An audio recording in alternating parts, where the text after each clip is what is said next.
राजा परीक्षित को सुखदेव जी भागवत कथा सुना रहे हैं, वहीं पर देवता लोग स्वर्ग से अमृत का कलश लेकर के वहां पर आ जाते हैं। जैसे देवता आए, आकर के सुखदेव जी को प्रणाम किया, प्रभु आपको हम प्रणाम कर रहे हैं, प्रणाम को स्वीकार करिए।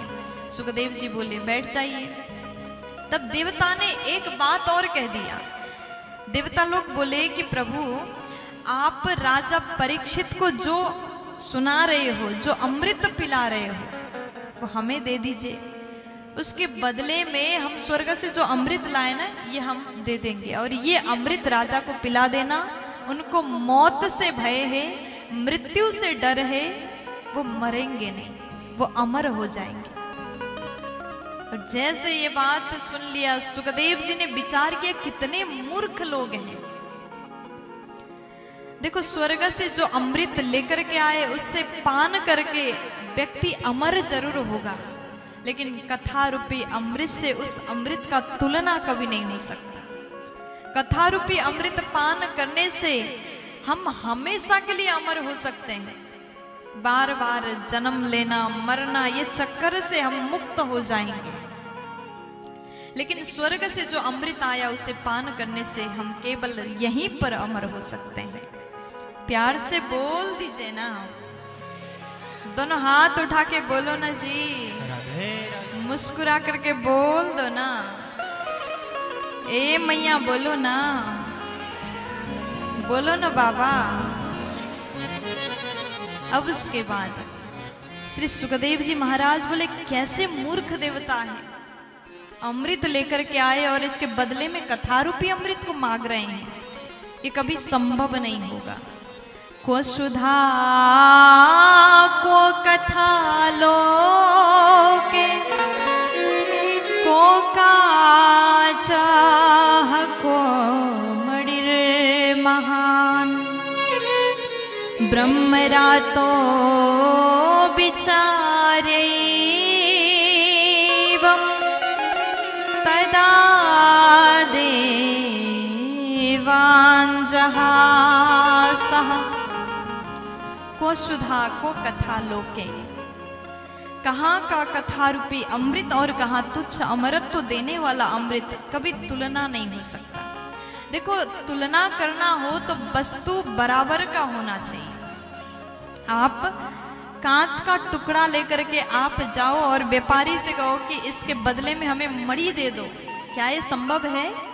बिल्कुल नहीं होगा, क्योंकि कांच और मणि का कोई तुलना संभव नहीं हो सकता।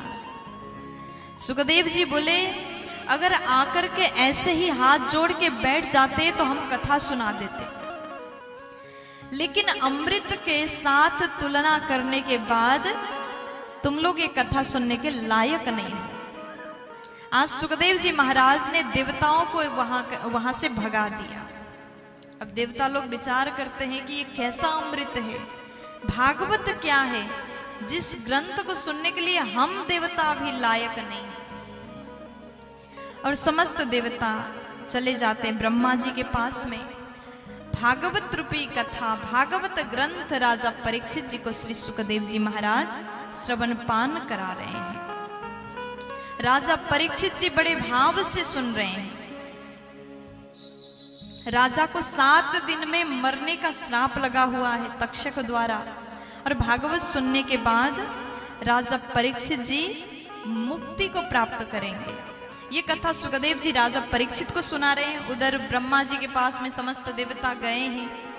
अब देवता लोग ब्रह्मा जी से कहते हैं, ब्रह्मा जी एक बात बताइए, ये जो कथा है भागवत कथा, ये है क्या चीज? देवता लोग को तो भागवत की महिमा भी नहीं पता। अगर शायद महिमा पता होता तो वहां जाकर के वैसी बातें नहीं करते। अब देवताओं ने पूछा इसे सुनकर के क्या प्राप्त होगा? तो ब्रह्मा जी कहते हैं, देखो देवताओं, राजा परीक्षित बैठ करके सुन रहे हैं, उनको क्या फल प्राप्त होता है, परिणाम क्या होगा, हम यहाँ बैठ करके देखते हैं। अब ब्रह्मा जी महाराज के साथ में समस्त देवता लोग बैठे हैं। उधर परीक्षित जी हाथ जोड़ करके बड़े भाव से कथा रूपी अमृत को पान कर रहे हैं। सुखदेव जी उसी भाव से सुना रहे हैं। 7 दिन भागवत कथा सुनने के पश्चात बैकुंठ से दिव्य विमान आया। राजा परीक्षित जी ने भागवत कथा सुन करके अपने गुरुदेव को प्रणाम किया, उस विमान में बैठ करके भगवत धाम चले गए। बोलिए परीक्षित महाराज की, बैकुंठ धाम की, भागवत भगवान की जय हो। अब भागवत सुनने के पश्चात राजा परीक्षित जी का उद्धार हो गया, उनको मोक्ष की प्राप्ति हुई। अब यहाँ देवताओं ने देखा, ब्रह्मा जी बोले यही भागवत की महिमा है। 7 दिन कथा सुन करके राजा परीक्षित को वैकुंठ की प्राप्ति हो गई, ये परिणाम है। उसके पश्चात देवता लोग बोले कि फिर भी हमको एक बार और अच्छे से बताइए। देवता को थोड़ा देर से समझ में आता था। ब्रह्मा जी बोले मैं आपको अच्छे से समझाता हूं। एक तोला में 17 पुराण रखे एक साइड में और दूसरे साइड में श्रीमद् भागवत महापुराण को रखा। सत्य लोक में ज्ञान रूपी तोला में तोल करके दिखाया। ब्रह्मा जी ने जैसे दिखाया परिणाम क्या आया? लघु न्यन्यानि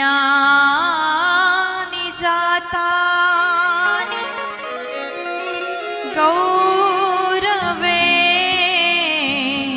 इदं महत्। अन्यानि लघुनि जातानि, जितने भी 17 पुराण थे भागवत जी के सानिध्य में हल्के पड़ गए। सबसे ज्यादा भारी ग्रंथ श्रीमद् भागवत महापुराण हुआ। बोलिए भागवत महापुराण की।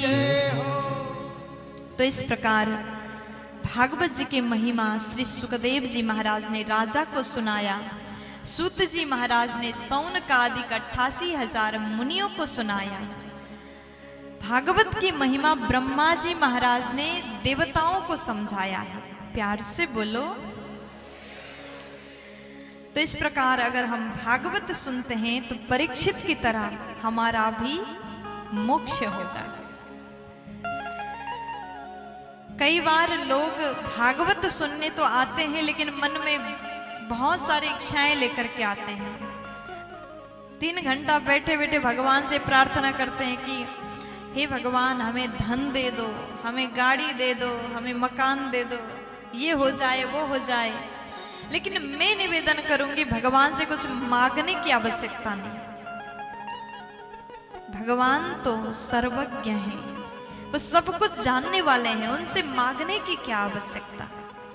बस बैठ करके भाव से आप कथा सुन लीजिए और भगवान से बस यही प्रार्थना करना है, हे प्रभु सब आप जानते हैं, हमारे जीवन में क्या हो रहा है, क्या चल रहा है, क्या होने वाला है, क्या हो चुका है, सब आप जानते हैं। और जो करना हो आपकी मर्जी, जो देना हो आपकी मर्जी, इस भाव से कथा सुनिए, तब कभी मांगने की आवश्यकता नहीं पड़ेगी, क्योंकि भगवान सर्वज्ञ हैं। प्यार से बोल दीजिए ना, राधे राधे।